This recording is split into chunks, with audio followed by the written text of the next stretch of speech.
Hello. जी, हाँ जी। मैं hospital के रिसेप्शन से बोल रहा हूँ सर। कहाँ से बोल रहे हैं? आप जी बोल रहे हो ना? हाँ हाँ, बताइए। आपकी दीदी यहाँ पे अभी आई थी हॉस्पिटल। हाँ।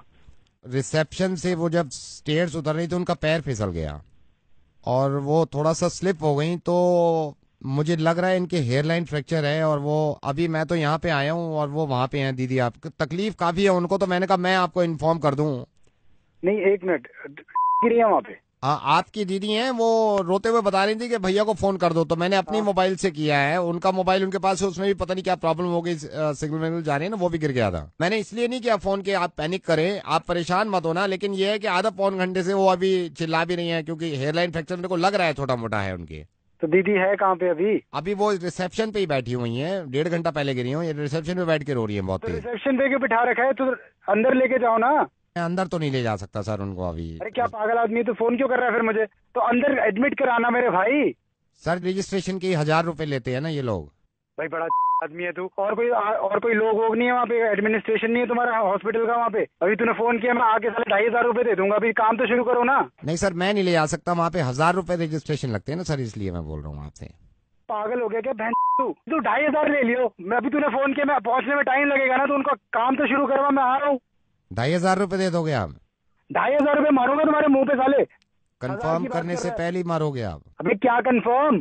कि ये जो कॉल करी है मैंने, ये जेन्युइन भी है या नहीं, जो आप 2,500 रुपए फौरन देने के लिए बात कर रहे हैं? कहाँ से बात कर रहा है तू? आई एम सो सॉरी जी। आप सबसे पहले तो इस बात का इत्मीनान रखें कि आपकी दीदी गिरी नहीं है। और मैं कहां से बात कर रहा हूं? मैं रेडियो मिर्ची से नवेद बोल रहा हूं। अब ये क्यों बात कर रहा हूं, प्लीज मेरी इस बात को समझिएगा। मेरी दीदी ठीक है कि नहीं है? आपकी दीदी बिल्कुल ठीक है। क्यों फोन किया है मुझे? जब मैंने फोन किया तो आपने कंफर्म नहीं किया कि ये 2,500 रुपए जो ले रहा है ये इंसान, ये जेन्युइन भी है या नहीं।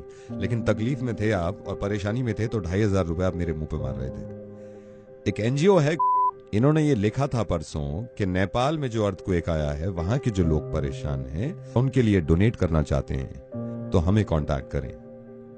और आपने नीचे कमेंट में ये लिख दिया कि ये सब झूठ है, इस तरह के धंधे बंद करो, मुझे मालूम है सारे पैसे कहां जाते हैं।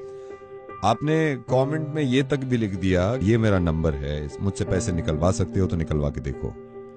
मुझे मालूम है कि ये की जिम्मेदारी नहीं है कि वो नेपाल के लोगों की मदद करे, क्योंकि वो एक इंसान है, तो ये एक इंसान की जिम्मेदारी है कि वो नेपाल के लोगों की मदद करे जो लोग अर्थक्वेक में परेशान हैं, जो लोग अर्थक्वेक में खत्म हो गए हैं, जिनके परिवार बिछड़े हुए हैं, उनकी मदद करे। ये जरा सोचिए तो सही, आप तो दिल्ली में ही थे जब ये अर्थक्वेक आया है। जिस वक्त ये झटके लग रहे थे ना हमें, उस वक्त रूह कांप गई थी लोगों की कि अगर खुदा ना खास्ता कुछ ज्यादा हो गया तो क्या होगा।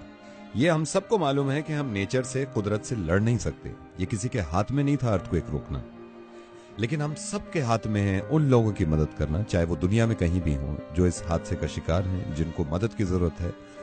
ये मैंने पता किया है नेपाल फोन करके, वहां पे बहुत सारे छोटे बच्चे ऐसे हैं जिनके माँ बाप मलबे में दब गए हैं और मर गए हैं। आपको मालूम है वो बच्चे अपने माँ बाप तक को याद नहीं कर रहे, क्योंकि भूख लग रही है उनको, क्योंकि खाना खाना है उनको, क्योंकि चोट लगी हुई है उनको। मुझे मालूम है कि आपने कोई बुरा काम नहीं किया, ये इंसान की मर्जी होती है कि वो किसी की मदद करे या ना करे। लेकिन कम से कम एक ऐसा एनजीओ जो कि ऑथेंटिक है, जो कि नेक काम कर रहे हैं, अगर वो लिखते हैं कि नेपाल के लोगों की मदद करें, तो अगर हम उनको बढ़ावा भी नहीं दे रहे, तो कम से कम ये तो ना करें कि हम ये लिख दें कि झूठ बोलना बंद करो और अपने आप पैसे कमाने बंद करो। एक बात सोचिए जरा, जब अर्थक्वेक आता है या ऐसी कोई परेशानी होती है, तो मेरे हिसाब से सबसे करीबी जो है एक दूसरे की मदद करने के लिए वो पड़ोसी होता है। आपके फ्लैट के बराबर वाले भाग के आ जाते हैं कि आप ठीक ठाक हैं या नहीं। तो ये भी पड़ोसी है नेपाल, और जरूरी नहीं है कि पड़ोसी हो, दुनिया में कहीं भी इंसान अगर परेशान हो तो हमें मालूम है कि हमें मदद करनी चाहिए, और आप करते हैं। लेकिन आपने थोड़ा सा गलत किया कि इस तरह का कमेंट लिख दिया कि आप पैसे कमाना बंद करिए। हो सकता है दुनिया में इस तरह के लोग हों जो इनके नामों पर पैसा कमाना चाहते हैं और खाना चाहते हैं, तो उनके अमाल उनके साथ हैं और उनका जवाब इस चीज का देना होगा। लेकिन हम ये सोचने लगे कि सारे ही झूठे हैं और कुछ करें ना, तो अर्थक्वेक की कोई खास दुश्मनी नहीं थी नेपाल से। वो दिल्ली में भी आ सकता है, हिंदुस्तान में भी आ सकता है, दुनिया में किसी भी जगह आ सकता है। फिर हम ऐसे ही मोहताज होंगे खुदा न खास्ता मदद के, और अगर वो इसी तरह इग्नोर कर दें तो बहुत तकलीफ होगी हमें और हमारे बच्चों को। जरा इस बात को सोचिए कि एक हेयरलाइन फ्रैक्चर से कितनी तकलीफ होती होगी किसी को, जिसकी वजह से आप इतने परेशान हो गए। अर्थक्वेक में किसी का दब जाना और मर जाना, इससे ज्यादा तकलीफ की बात हो नहीं सकती उनके लिए जिनके घर वाले बच गए हैं और वो देख रहे हैं कि लोग कैसे मर रहे हैं। सॉरी नावेद। अब मैं आपसे मदद चाहता हूं, आप डोनेशन की शुरुआत ऐसे करें कि इस चीज को इतना फॉरवर्ड करिए कि किसी के जहन में अगर नहीं भी है उनकी मदद करना, डोनेट करना, तो वो मजबूर हो जाए और उसको एहसास हो कि लोग परेशान हैं। प्लीज इसको शेयर करिएगा। खुश रहिए, हिफाजत से रहिए और दुआ करिए इस वक्त नेपाल के लोगों के लिए।